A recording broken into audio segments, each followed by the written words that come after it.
There in Facebook land, welcome to At the Buzzer Live. We are joined by UFC star Tony Ferguson, who's getting ready for a big fight. A little bit of a fight coming up on March 4th in Vegas. It's a little bit. It's a little bit of a fight that we're all looking forward to seeing. A little bit. You've been doing media all day, and you just told me what? You in between media and here, Yeah. What were you doing?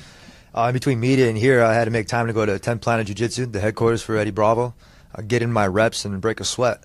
Eddie Bravo's a good guy to learn from. He's a very good guy to go from. Very, very good. I'm very excited. We're amped about this fight and just making sure all my points are fine, detailed, and not forgetting anything. March 4th, Las Vegas, Khabib Nurmagomedov. We can't wait for that one. The co-main event with Woodley and Wonderboy. But before we get into all that, because you've been talking about this fight all day, and you've been looking forward to this fight, I have some questions I want to ask you about your workouts that you do. Okay. I follow you on Instagram. What's your Instagram? Tony Ferguson XT. Follow him at Tony Ferguson XT. And there's a couple workouts that have fascinated me. Can we watch them right here on this monitor? Can you break down what you're doing here? Absolutely. We're going to start with laser tag. All right. You know what I'm talking about here? Let's go. Elijah, hit that button. All right. Are we supposed to be seeing it on this screen? Not coming up. Not coming up on this screen.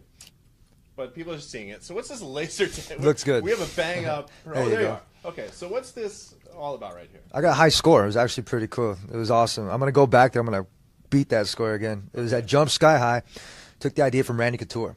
Okay. Now, this place had this laser tag thing, which was amazing. It was a little video game. And my buddy's birthday, I was like, you know what, let's check this thing out.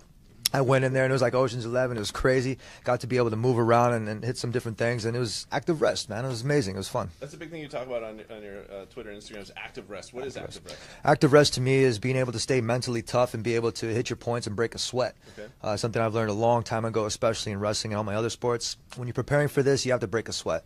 Even if you're just resting, you got to do active rest, man. That goes from longboarding and the laser tag stuff and jumping on trampolines. And it goes to human flag. Play the human flag. Talk me through this. Muscle ups, man. This is active rest too. This is during longboarding sesh, and in between I decided to do some exercises. So instead of just sitting there and having fun, this is fun for me too. Look at that. Look at that balance on that thing. That's incredible. I love it too. Jesus, it's impressive. It's awesome, and it was great. I got to meet a couple people at the park, giving them some high fives. They kind of recognized me a little bit, and it was just cool. I like to just zone out and do my own thing, and the human flag right there, I'm representing not just myself. Because if you're just walking through a park and you see this guy just doing this, I'd be like, I need to go talk to that guy. He's got to be somebody. He's doing something, or he's crazy, or something not right. But what we're doing here is mental toughness, and we're doing active rest training. I recommend absolutely anybody to go out there if you're training, break a sweat, go and do something different, and dare to be different, man. The last time we saw you in the Octagon, you were breaking down RDA in 5 rounds. And your camp before that, you were up in Big Bear, right? Mm-hmm. And you were kind of in a Rocky IV situation where you were doing things differently, being outside. Being outside, it's no different than what I do here. It's a snap jitsu approach. I'm always pursuing fitness in different ways. The way I do it is I built Snapdown City Academy in Big Bear. Yeah. And I built it with my own hands, and it put so much more effort into it. Doing that is what I got more out of camp. If I would have just been there and listened to everybody and been, just Tony, just do this, or just leave it be right there. If I would have just listened to everybody, I'm sure it would have transcribed into my fight game. Mm-hmm. But instead, I did it my standards, which is doing it right the first time. Yeah. Nothing messing around, no screws unscrewed, no seams unseamed, and we came out with that victory. You're an intense guy. You came in looking very intense, sunglasses, jacket, the way you work out. Yeah. You're built for this, and the way you fight in the Octagon. I mean, you bloody people up. Your fights, there's a lot of blood in your fights. They are very bloody, but that's what the fans want. Like Edson Barbosa, I was watching that fight today on Fight Pass. Go get Fight Pass, you guys are out there. Yeah, UFC Fight Pass. That fight was incredible, but it's like all your fights, there's just a lot of blood left. You have to look at it from the beginning. When I first started, I was knocking people out. I was finishing on ground and pound. Mm-hmm. And then one time, one of my losses, I got submitted, so what I did is I learned jiu-jitsu. And after I learned jiu-jitsu, what ended up happening, I broke my arm with Michael Johnson. So I was like, you know what, maybe Muay Thai is something I should take up. Yeah. Maybe I should learn this sport a little bit more. Maybe I should be more interested into it. It's not a job, it's a career, Tony. Mm-hmm. I thought after winning the Ultimate Fighter thing, I was going to get a $100,000 check, but instead I got a nice career out of it. Able to support my family, be able to do the things I want to do by active resting and having fun and being able to kick it with you guys on Facebook. Yeah. And being able to prepare for this interim belt.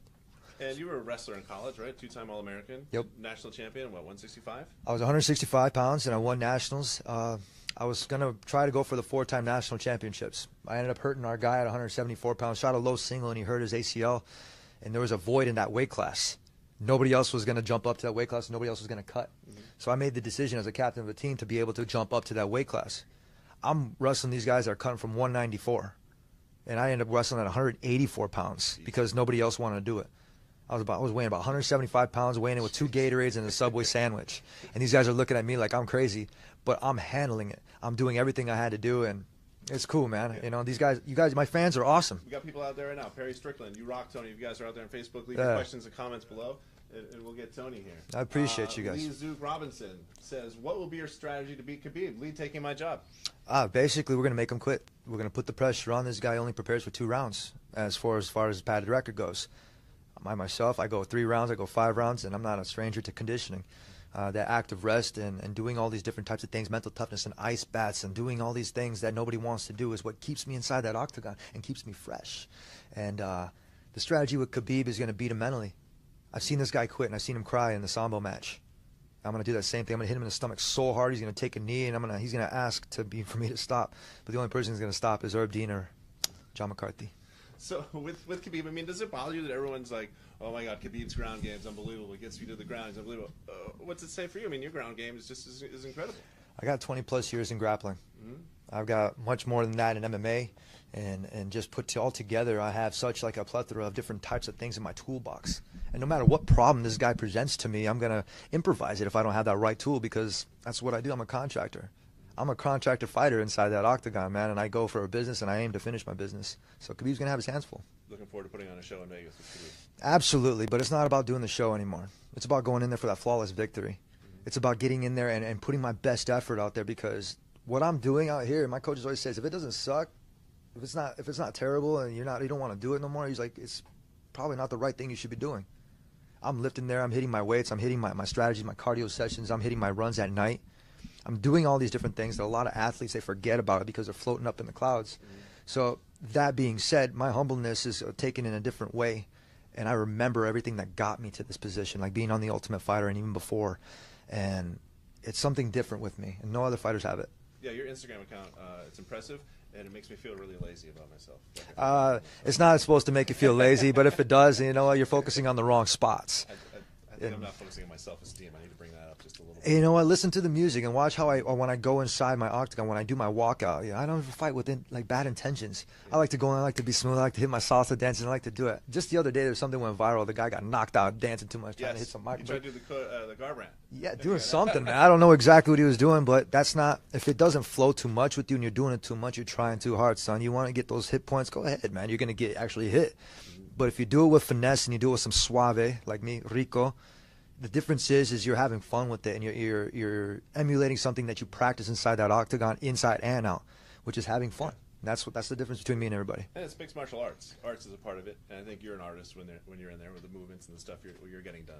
Absolutely. When I sit here and I'm thinking about the art, I'm painting a picture for you guys on my canvas, and I do that automatically. All the sponsors are on that thing. I'm looking at them and I'm like, man, I'm gonna destroy this with blood.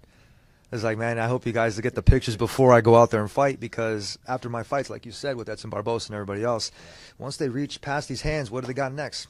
Some nasty elbows, and I keep them sharp right on that metal wheel. The Darce choke? Sparks. Yeah. Your Darce choke is intimidating. The Darce choke's awesome. I have long arms, man, and I know exactly how to find that trachea and that little point right here, that little vessel right there, and I practice it, and not just from where I learned it, but how the 10 Planet Jiu-Jitsu system, and I go in there and they let me choke their necks, and afterwards we're best friends, man. You can only try to go and choke your friends out.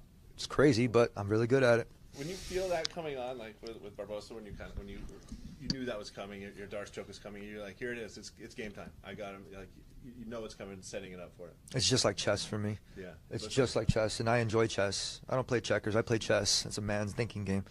And it's different. I grew up playing video games, and it was cool, and watching movies and staying inspired. But for me, it was all about the games and like baseball, making the next play, base hits, score runs. Yeah. And if you're swinging at the wrong pitches and you're trying too hard, Edson Barbosa, I knew I was going to snap him down, put him in snap jitsu. I put him in snap down city, man.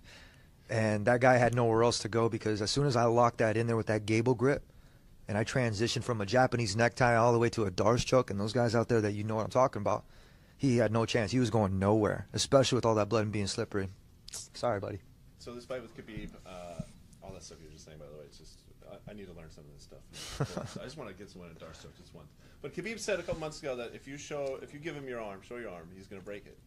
Well, the last time somebody broke my arm, I hit him with it and knocked him down with it. And I like having my baby. I have a new baby now, and I take that as assault, brother. So you say you want to break my arm. I love holding my baby. And you can go ahead and try, kid. But that makes me intense. And I got many, many, many more things I could hit you with. And you're going to have to go 5 rounds with me. And if you hurt me, I'm going to hurt you twice as bad. There we go. This is going to be a great fight, everybody out there. It's March 4th, UFC 209 Vegas. Right here, Gabriel Gomez says, how will you celebrate after the win? I do my victory dance. You always see it all the time. I do my victory dance. I do my little one-handed thing, and I do my little spin.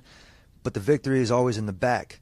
When I get to see my wife, my kid, I don't want him back there. I don't want him to see all the stuff that I do. But my victory dance also is having those sweets like my candies and my cookies afterwards, or my root beer or my Pepsi. It's something that I do differently, and it's cool, man. That victory dance is what I aim for. Yeah, but sometimes you're very quick in your post-fight interviews. You're like, I'm done, and you just walk out. That last one, I didn't want to say nothing. No. I showed everything I had to. I put 5 rounds in there. I showed everything that I wanted to say and send to this division as a message, and especially the guys up there that knowing that I want to get this next fight and that belt. I don't have to say much. I don't have to talk. I do all the talking with these babies. You want talking? Go talk to other people. Yeah, I got huge hands. I got the same size hands as Brock Lesnar, and I told Brock, I was like, look, man, you're lucky. I was like, I'm going to ankle pick you because you're the same size as everybody else on the ground. You shook my hand before when you come in, and most fighters' hands are strong. But I immediately noticed, as I said, I think I even said to you, it's like you have a very strong handshake. It's just something. You're built for this. It's different. I grew up doing blue collar type of work, construction, drywall, tile, granite, and a lot of these guys, they couldn't lift this stuff. So my pops would be calling me the next day after I would get done partying or doing something like that. I'd be like, son, I need your help. All right, cool, man. No matter what, it'd be like 3-4 hours away. We would go and drive, and I would be lifting this shit. I'd be lifting this heavy. But no, they would take 2-3 guys to lift this stuff. And I'd be sitting there, my pops knew it because we grew up doing this stuff. I grew up chopping wood for the wood furnace, man. Like, I lived in the Midwest when it was cold and in the basement, hitting my 100 shots back and forth. And the one person that got me that stuff was my pops. He's like, man, here's the tools. It's up to you to use them. So, winner of this fight, most likely, if Conor is not fighting Floyd Mayweather somewhere, we'll get Conor McGregor. Hey, if he wants to come in, McNuggets is going to have a chance. But I'm going to have the real belt, and he's got that fake belt that everybody has. He got somebody else's belt. The guy's got such an egotistical mind. That's him. He's got a pass for me right now. We do have the same management. We always express this, and maybe conflict of interest, maybe not. But it's not my concern right now because I gave this guy a pass. You go ahead. Like I said, spend your money, enjoy your time with your kid, and when you come back and you really want to do this fight, you're going to have a real fighter on your hands. You want to throw hands with an Olympic boxer, you're going to get your ass kicked. You don't even know. I don't care how many different boxers you try to train with. This is a completely different sport. You got to respect it. That being said, I'll go toe-to-toe with absolutely anybody inside that octagon. And I'll point and prove it no matter what. You want to box? Let's box inside the octagon. I don't have to take you down. Let's go. Do you have a prediction for your fight with Khabib? I'm going to win. Point and clear. I didn't get here by doubt. I got here because of hard work and everything that I've ever done, having fun from active rest all the way up to the fight leading up to it is what I do. I work my ass off. So anybody else that says differently, they need to take a check. And look, this right here, the TSKYH stands for Think Strong. Keep your head.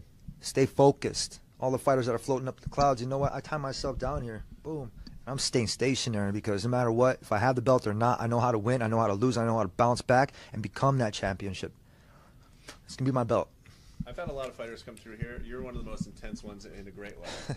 I can't wait for this fight, and I like where your head's at right now. We're a week and a half out, and I'm ready to go to T-Mobile right now and watch this thing. You guys need to go. You guys need to buy those tickets. They're at UFC.com. Check it out. UFC 209. Check out my webpage, Tony Ferguson MMA. I don't have too much merch out there, only because I don't want my name to be wasted. I don't like that. No. I want the people that have my stuff are the genuine ones. They're the ones that I care about. So just keep looking forward to it. I have no merch. No, nobody's got it. Well, you know what? Here you go. Look at it. Pick it up. You got a band now. Now you're part of my squad. Oh, man. I'm on the squad. So if you're part of my squad and you believe in my way to victory, then make sure you guys follow me at Tony Ferguson XT on IG and that little tweet thingy. Tony, thanks so much for coming in. March 4th, Las Vegas. It's going to be great. UFC 209. This guy's already fired up for it. We're a week and a half out. Now I'm part of the crew. So, all right, here we go. Let's go. Darce choke somebody out. Thank you all for watching. And at the buzzer, we'll be